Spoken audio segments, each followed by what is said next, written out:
If your life were a book and you were the author, how would you want your story to go? That's the question that changed my life forever. Growing up in the hot Las Vegas desert, all I wanted was to be free. I would daydream about traveling the world, living in a place where it snowed, and I would picture all of the stories that I would go on to tell. At the age of 19, the day after I graduated high school, I moved to a place where it snowed, and I became a massage therapist. With this job, all I needed were my hands and my massage table by my side, and I could go anywhere. For the first time in my life, I felt free, independent, and completely in control of my life.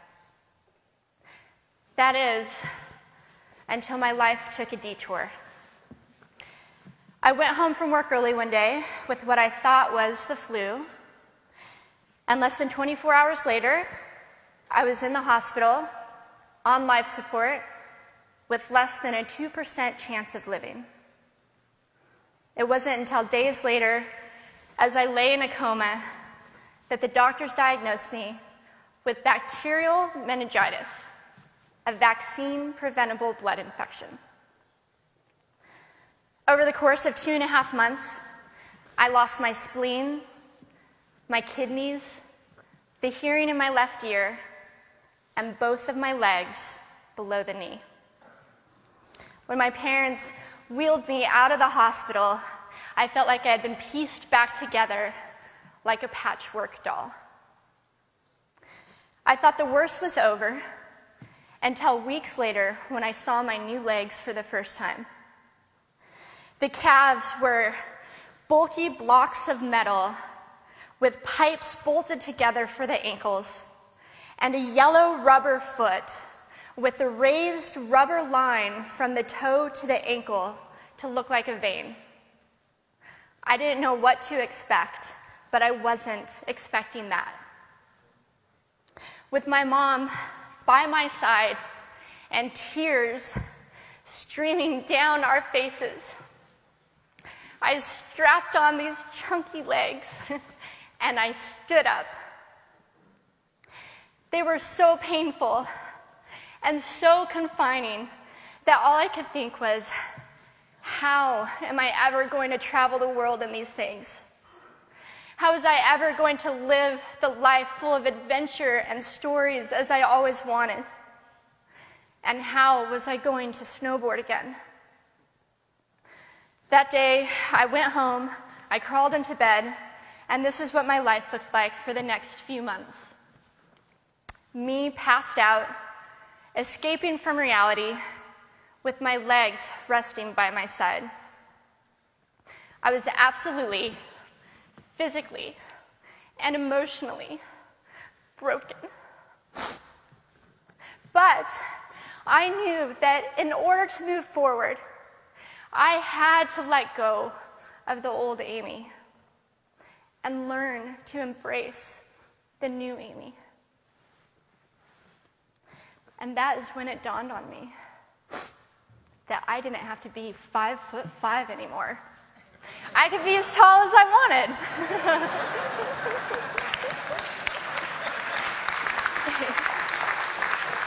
Or as short as I wanted, depending on who I was dating. And if I snowboarded again, my feet aren't going to get cold. And best of all, I thought, I can make my feet the size of all the shoes that are on the sales rack. And I did. So there were benefits here. It was this moment that I asked myself that life-defining question. If my life were a book and I were the author, how would I want this story to go? And I began to daydream. I daydreamed like I did as a little girl. And I imagined myself walking gracefully, helping other people through my journey, and snowboarding again. And I didn't just see myself carving down a mountain of powder, I could actually feel it. I could feel the wind against my face and the beat of my racing heart as if it were happening in that very moment. And that is when a new chapter in my life began. 4 months later, I was back up on a snowboard, although things didn't go quite as expected.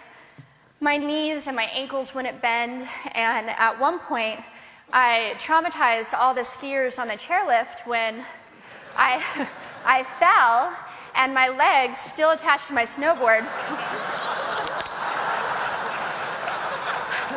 went flying down the mountain. And I was on top of the mountain still. I was so shocked. I was just as shocked as everybody else, and I was so discouraged, but I knew that if I could find the right pair of feet, that I would be able to do this again. And this is when I learned that our borders and our obstacles can only do two things.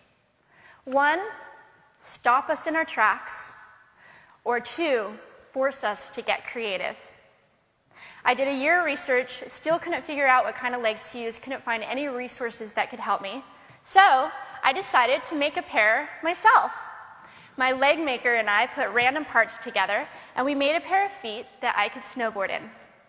As you can see, rusted bolts, rubber, wood, and neon pink duct tape. And yes, I can change my toenail polish. It was these legs and the best 21st birthday gift I could ever receive, a new kidney from my dad, that allowed me to follow my dreams again. I started snowboarding, then I went back to work, then I went back to school, then in 2005 I co-founded a nonprofit organization for youth and young adults with physical disabilities so they could get involved with action sports. From there, I had the opportunity to go to South Africa, where I helped to put shoes on thousands of children's feet so they could attend school. And just this past February, I won 2 back-to-back World Cup gold medals.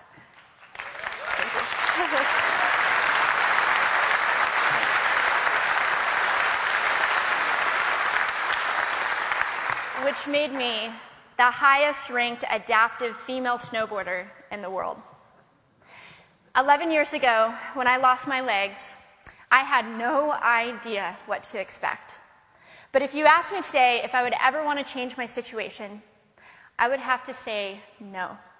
Because my legs haven't disabled me. If anything, they've enabled me. They've forced me to rely on my imagination and to believe in the possibilities. And that's why I believe that our imaginations can be used as tools for breaking through borders. Because in our minds, we can do anything, and we can be anything. It's believing in those dreams and facing our fears head on that allows us to live our lives beyond our limits. And although today is about innovation without borders, I have to say that in my life, innovation has only been possible because of my borders. I've learned that borders are where the actual ends, but also where the imagination and the story begins. So the thought that I would like to challenge you with today is that maybe instead of looking at our challenges and our limitations as something negative or bad, we can begin to look at them as blessings. Magnificent gifts that can be used to ignite our imaginations and help us go further than we ever knew we could go. It's not about breaking down borders. It's about pushing off of them and seeing what amazing places they might bring us. Thank you.